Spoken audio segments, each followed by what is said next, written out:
احادیث نبویہ میں رسول اللہ صلی اللہ علیہ وسلم کی جو تعلیمات ہیں ان میں ایک اہم تعلیم یہ ہے کہ آدمی فحش گوئی سے بچے، بری بات کہنے سے بچے۔ چنانچہ آپ صلی اللہ علیہ وسلم نے ارشاد فرمایا، ما کان الفحش فی شیء الا شانہ وما کان الحیاء فی شیء الا زانہ۔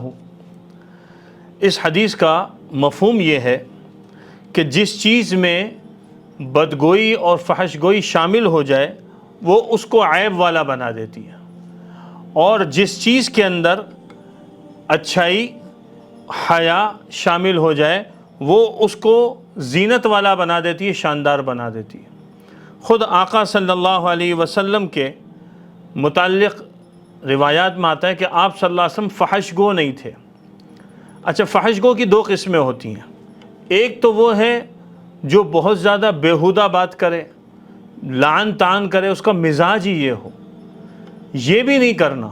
ایک ہے کہ ایک آدمی کی طبیعت نہیں ہے لیکن کبھی کبھی بھونڈے مذاق کرتا ہے، بتکلف کبھی اس طرح کی بات کہتا ہے۔ آپ صلی اللہ علیہ وسلم کی تعلیمات یہ ہیں کہ یہ دونوں طریقے اختیار نہ کیے جائیں۔ ایک روایت کے اندر آپ صلی اللہ علیہ وسلم نے ارشاد فرمایا، خیارکم احاسنکم اخلاقا، کہ تم میں بہتر وہ ہے جس کے اخلاق اچھے ہیں۔ اخلاق کا اظہار زبان کے ذریعے ہوتا ہے۔ آپ صلی اللہ علیہ وسلم نے اپنی امت کو ان اخلاق کی تعلیم دی ہے جن اخلاق سے معاشرہ خوبصورت بنتا ہے اور بگاڑ ختم ہوتا ہے۔ اب ہو کیا رہا ہے کہ اس وقت ایک بہت بڑا طبقہ جو باقی چیزوں میں بہت اچھا ہے، ان کے پاس کچھ سمجھ بوجھ بھی ہے، علم اور فہم بھی ہے، اور وہ معاشرے میں اچھے سمجھے جاتے ہیں، لیکن اگر آپ سوشل میڈیا پر ان کو دیکھیں تو ان سے آپ کو فحش گوئی ملے گی۔ اچھا، اب تو بہت آسان ہو گیا نا کہ بھئی پہلے تو ایک دور تھا، ایک مقرر آتا، تقریر کرتا، لوگ بات سنتے، کسی کو اعتراض ہوتا تو بات ہی نہیں کر سکتا تھا، چونکہ کوئی وہاں پر بات چیت کا موقع ہی نہیں تھا، خطابت کا دور تھا۔ اب دور آ گیا مکالمے کا، خطابت والا دور کم ہو گیا، اور پھر خطابت اور گفتگو اب وہ میڈیا پر آ رہی ہے، اور ہر آدمی کا اپنا ایک چینل بنا ہوا ہے، ہر آدمی کا اپنا پیج بنا ہوا ہے، ہر آدمی کی اپنی ایک وال بنی ہوئی ہے۔ پھر جس نے اپنا وال بنایا اس کے نیچے کمنٹ سیکشن کھولا ہوا ہے، آپ جا کے دیکھیں، آپ کو دیکھ کر حیرانگی ہوگی کہ وہ لوگ جو ظاہراً بہت اچھے سمجھے جاتے ہیں لیکن ان کے کمنٹ کتنے انتہائی درجہ بیہودہ، یعنی اتنے بیہودہ ہیں کہ اس کا منہ سے ذکر کرنا بڑا مشکل ہے۔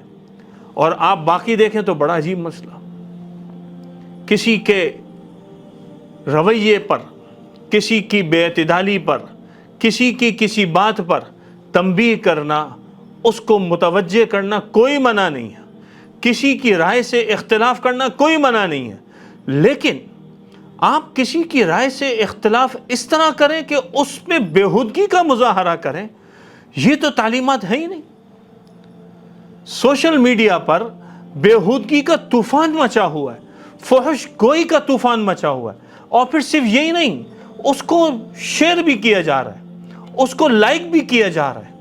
قرآن کریم کی ایک آیت اس موقع پہ یاد آ گئی جو اللہ تعالیٰ نے سورۃ النور میں ذکر کیا، ان الذین یحبون ان تشیع الفاحشہ، کہ وہ لوگ جو اس بات کو پسند کرتے ہیں کہ وہ فحش کو عام کریں، ان کے لیے آگے عذاب کے متعلق فرمایا، لہم عذاب علیم، ان کے لیے عذاب علیم ہے۔ سوچنے کی بات یہ ہے کہ یہ کیا لائک اور شیئر یہ خیر کے لیے ہو رہا ہے یا بیہودگی کے لیے ہو رہا ہے؟ ہم معاشرے میں کس کو فروغ دے رہے ہیں؟ اچھا، آج جو آدمی یہ کر رہا ہے، ایک لمحے کے لیے سوچے کہ اگر اس کا اس دنیا سے انتقال ہو جائے تو اس کا تو گناہ سارا یہاں پر لکھا ہوا موجود ہے۔ ایک زمانہ تھا لوگ منہ سے غلط بات کہتے تھے، وہ منہ سے نکالی اور ختم ہو گئی، ٹھیک ہے بھائی، فرشتے نے لکھی، اللہ تعالیٰ معاف بھی کر دیں گے، لیکن اپنے گناہ پر اب لوگوں کو گواہ بنا رہا ہے۔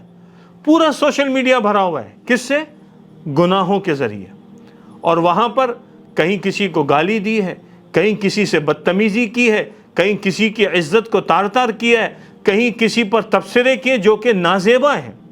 میں پھر عرض کر رہا ہوں، اختلاف کوئی منع نہیں، آپ کسی پر علمی نقد کریں، کسی پر دلائل سے آپ اعتراض رکھیں، کوئی منع نہیں، کیونکہ آپ حق کی طرف بات کرنا چاہ رہے ہیں، آپ اس کو دائرے میں رہ کر کریں۔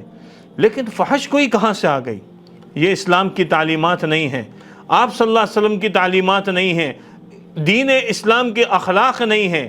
یہ بھوندا مذاق، یہ بدتمیزی، یہ لہجے خراب کرنا، یہ سب کی سب وہ چیزیں ہیں جس کی ہمیں روکنے کی ضرورت ہے، اور شریعت نے بھی اس کو ناپسند کیا ہے۔